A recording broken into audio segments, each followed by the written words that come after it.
Rádio Web Saúde. Um novo jeito de falar sobre saúde.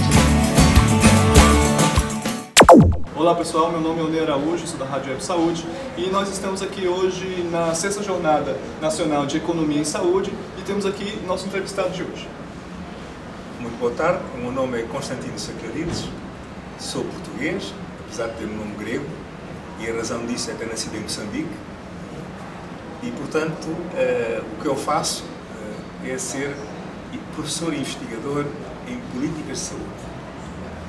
E sou, portanto, professor jubilado da Escola Nacional de Saúde Pública da Universidade Nova de Lisboa.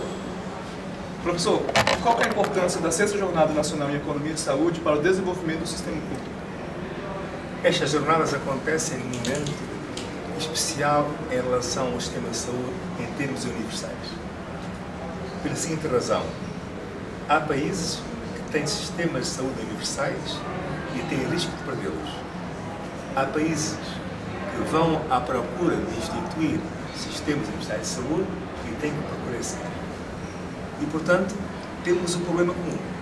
Como assegurar no mundo hoje, um mundo difícil, incerto, dinâmico, com mudanças muito rápidas, com fatores externos à saúde, especialmente a natureza financeira, muito fortes, como podemos colaborar, pensar, refletir, para termos sistemas de saúde próprios do século XXI.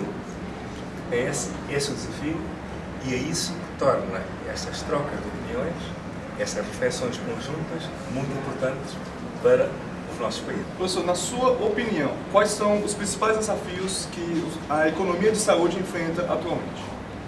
Ora bem, o principal desafio do sistema de saúde e a economia está nisso é o seguinte: como podemos caminhar nesse trajeto para sistemas de saúde universalistas, ou seja, que respondam ao conjunto da nossa população, com os recursos financeiros incertos e às vezes modificando-se com velocidade, rapidamente, como é possível fazer isso nessas circunstâncias? Ora bem, esta é a questão da sustentabilidade. Como podemos sustentar, como podemos assegurar que esse desenvolvimento continua. Porque isto é uma aventura que não é de um dia, ou de uma semana, ou de um mês, ou de 5 anos. Não é? É uma aventura a longo prazo. A sustentabilidade tem duas dimensões distintas. E vou aí à sua pergunta. Uma forma de pensar a sustentabilidade é pensar, bom, com o dinheiro que temos, quando é que podemos dar à saúde? 10% e 8% e 12% e como podemos assegurar que esse dinheiro vai servir a necessidades do serviço de saúde. Isso é, digamos, a chamada sustentabilidade financeira. Há outra forma de olhar para isto, que é a sustentabilidade política. E a pergunta é diferente. A pergunta é: que tipo de sistema de saúde precisamos? Quais são as nossas aspirações para a saúde do nosso país, da nossa população? E a partir daí, tentar responder às perguntas seguintes: como conseguir mobilizar esses recursos para termos um sistema de saúde que queremos? Repare, são duas abordagens diferentes. A primeira diz com o que temos, o que é que podemos fazer. A segunda diz o que é que precisamos, o que é que gostaríamos de ter, qual é a nossa aspiração em relação à saúde e como podemos mobilizar os recursos para conseguir chegar aí. Isto é importante porque, se não pensarmos assim, não podemos iniciar uma discussão sobre políticas públicas de uma forma horizontal. Ou seja, não podemos ver já a saúde e o financiamento de saúde como um silo, uma coisa separada. Não funciona. Nós temos que ter em cima da mesa as decisões financeiras, as decisões económicas, as decisões em relação ao ambiente, as decisões em relação à energia e tentar negociar qual é a repartição de recursos para esses setores. Negociar de uma forma transparente, de forma que as pessoas, o cidadão, as suas organizações possam ter opinião sobre isso.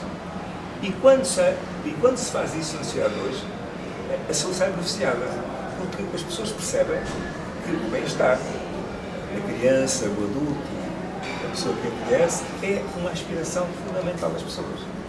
E, portanto, quando fechamos a discussão, quando restringimos à pura sustentabilidade financeira e não tratamos a sustentabilidade como uma questão política no sentido que é preciso pôr a questão de forma que as pessoas possam manifestar os seus valores, nessa altura não conseguimos manter a sustentabilidade financeira. Na opinião do senhor, o serviço público de saúde, o problema seria o financiamento? Bom, o financiamento é sempre um problema importante, mas como eu acabei de dizer, a questão fundamental é o que queremos. E se conseguimos uma sociedade através da qual as pessoas são capazes de manifestar de forma clara, tangível, entendível o que é que querem. E o financiamento segue, não é? O financiamento não é o ponto de partida. O ponto de partida é a capacidade de políticas públicas onde as pessoas possam fazer opções informadas. E é por isso, não é, que há aqui dois aspectos fundamentais. Um é o aspecto macro, não é? Como podemos ter políticas públicas modernas são perspectivas, olham para o futuro, antecipam o futuro, não estão à espera que o futuro nos caia em cima. Que sejam adaptativas, ou sejam capazes de alterar-se rapidamente de acordo com as circunstâncias e que sejam altamente participativas. E esta é a segunda dimensão, é a dimensão micro. Nós falamos aqui, e vocês, como são especialistas de comunicação do futuro, vão entender o que nós dizemos, as pessoas não percebem. Nós falamos uma linguagem técnico-codificada que não serve políticas públicas participadas. Porque para haver políticas participadas é preciso termos um discurso em que as pessoas, o cidadão comum, o cidadão que paga o sistema, percebam quais são as opções. E, portanto, o desafio que temos a nível micro é estabelecer não só oportunidades participativas, mas estabelecer a linguagem, estabelecer a narrativa, não é? Que permita transferir para o conhecimento comum o que acontece ao nível universal, ao nível internacional, ao nível das decisões nacionais, ao nível das decisões individuais, ao nível dos grandes municípios, mas é uma linguagem fechada. E, portanto, não se trata só de assegurar as oportunidades para discutirmos e fazer opções, trata-se de dar informação, dar literacia, dar linguagem que permita que essas opções sejam partilhadas pela sociedade. Professor, o senhor acha que 10% dos recursos do país oferecidos à saúde é a solução? Eu acho que, subjacente a essa ideia, há um bom propósito, que é assegurar o mínimo. Ou seja, não vamos deixar o recurso para a saúde ao dispor das circunstâncias. Vamos criar um princípio de natureza política que força, empurra, condiciona o poder político para que pelo menos 10% tenha na saúde. E, portanto, não deve ser praticamente 10%, pode ser mais. Mas isso é um princípio dizendo que não deve ser menos. E, portanto, funciona como um contrato social, não é? Um movimento que permita criar adesão à ideia que a saúde é tão importante que os recursos destinados à saúde não podem ser volúveis, não podem variar com as circunstâncias, não podem ser um ano ser 5, o outro ano ser 7, o outro ano ser 11, para voltar a 8. Precisamos de aumentar a estabilidade e precisamos de um mínimo. E, portanto, funciona como um lema do contrato social. Nós, brasileiros, no vosso caso, as instituições brasileiras acordam que, para que a saúde se desenvolva, é necessário assegurar que pelo menos 10% do PIB, do produto interno bruto, da riqueza do país, está para a saúde. Não quer dizer que, em certas circunstâncias, não possa ser mais. Mas esse é o mínimo requerido para dar segurança às pessoas. Ok, muito obrigado. Piada de português para a gente. Piada de português? Piada de português. A piada sobre o quê? Qualquer coisa, faça a gente rir. Não sei se conhecem, que é a anedota do soldado Silva. O soldado Silva estava no quartel e veio um telegrama terrível. E o telegrama dizia: morreu a mãe do soldado Silva. E o comandante general chama o sargento e disse: sargento, problema difícil.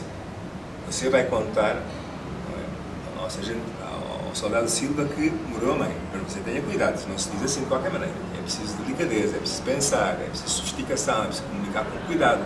São coisas muito sentimentais. Tem que ser suave. Suave. E então, o sargento reuniu a parada, sabe o que é a parada, não é? A tropa. Reuniu a parada e disse, muito bem, agora tenho uma questão importante a tratar convosco. E é assim, as pessoas que têm a mãe viva dão um passo à frente. E o Silva deu um passo à frente. E disse, Silva, tu não. Que demais!